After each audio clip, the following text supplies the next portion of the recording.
Hey gang, this is Mike with my real estate dojo, and this lesson is about why I love being a landlord. All right, so before I dive in, I want to kind of explain the idea what Rich Dad Poor Dad explained to in his book about, the difference between being a rancher where you have cows and you milk them compared to being in the business of having cows and slaughtering them. So being a landlord is having a cow where you milk it, and that cow becomes part of your family, and they grow, they have babies, and that one cow goes to 2 cows, and you're constantly getting milk for it. Okay? And being a fixer and a flipper is like being in the slaughter business where you have a cow, you feed it, you fatten up, and you kill it. Then you get another cow, you feed it, you fatten up, and you kill it.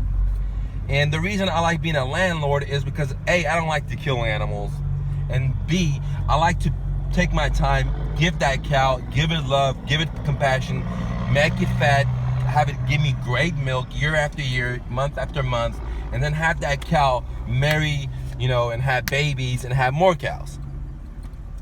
To me, that's a more win-win for me because where I am in life, because I don't have to put so much sweat and equity in taking care of a new cow after a new cow after a new cow after a new cow. I actually get the relationship and build with this cow. I know all the problems the cow has, the emotional problems, psychological problems, just like a property.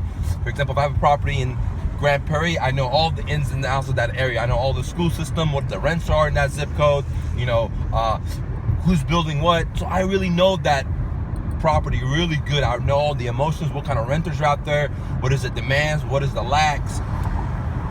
Where if I had that house where I just did a fix and flip, I really didn't get to know the neighborhood. I really didn't get to know the area because I'm just in and out. Okay? So a couple of reasons why I love being a landlord is A, I don't have to kill the cow. I'm able to get milk from the cow year after year after year. Okay? And the cow is representing the business of owning rental properties. When I buy a rental property, month after month after month, I'm able to get a monthly cash flow from the property. Another reason why I like rental properties is that it depends on where you buy the property, they appreciate. Okay? Now, there's 2 types of appreciation. Appreciation number 1 is because of inflation, your property value is going to go up by itself. So I don't really call that appreciation, but it's a hedge against inflation. But in reality, let's say if you buy a house for 100, in 20 years, it might be worth 115. Not because it appreciated in value, because of inflation, because the Federal Reserve keeps printing out money. So the prices will go up. So when the prices go up, your property prices will going to go up. So that's kind of like an appreciation because it's a hedge against inflation. So that's the good thing, number 1.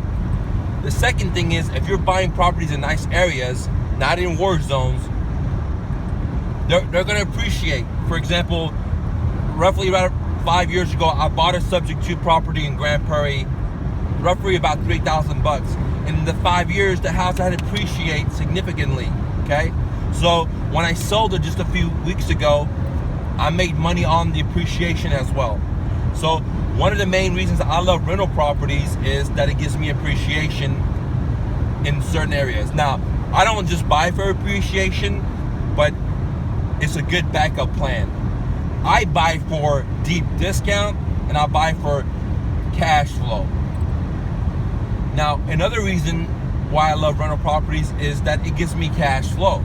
For example, in the example I give you guys to get a free car, let's say you have $30,000, you buy that property instead of a car, that $30,000 house that you bought is going to split off every month a monthly cash flow in $500, $800, $1,000. So it gives you monthly cash flow and your money's parked there. Another reason I love rental property is that it's non-liquid. What I mean is, let's say you have $100,000 and you have in 10 properties $10,000 each. Well, if you want to borrow, if you want to get some money because you want to go on a vacation, or you want to get some money to buy a gift, or you want to get some money for whatever reason, it's really hard to do because you have to liquidate that property. You can't just go to your bank and pull out your ATM and get your money out of your debit card. You can't do it like that, which is why it's called the forced savings, which I love. Now, talking about forced savings, it's another benefit of why I love rental properties, because if you have a mortgage on the property, your renter is paying off the debt for you, and it's forced. Every month you take that money, you have to pay off the debt service. So it's not like you can take the money and go blow it on yourself, buy yourself a new purse, buy yourself a new shoes. So being a forced saving is a really positive thing. Appreciation is a really positive thing for me. Another reason why I love rental properties is because I get a lot of tax benefits. Now, talk to your CPA and your attorney, your tax attorney, and they'll help you explain that information. But from my understanding, and I'm not a CPA, you get two types of tax benefits. Number one, you get depreciation. Okay, so it's like a phantom loss. Talk to your CPA about that. The second tax benefit you get is, assuming that you have a mortgage on the property, end of the year, your bank's going to send you a 1099 that shows how much interest you paid on that property. So you're able to subtract that interest off your income, which is great because you're not the one that's paying for that debt reduction. Your renter is. So check this out. It's so cool. Your renter pays your debt reduction, pays the interest. End of the year, the bank sends you a 1099. You're the one that gets to collect on the fucking interest, even though you didn't pay a dime for it. See how powerful that is? So that's two ways that rental properties are great for tax sheltering. And let me add a third way. When you do fix and flips, or when you do wholesaling, the IRS may classify you as a dealer.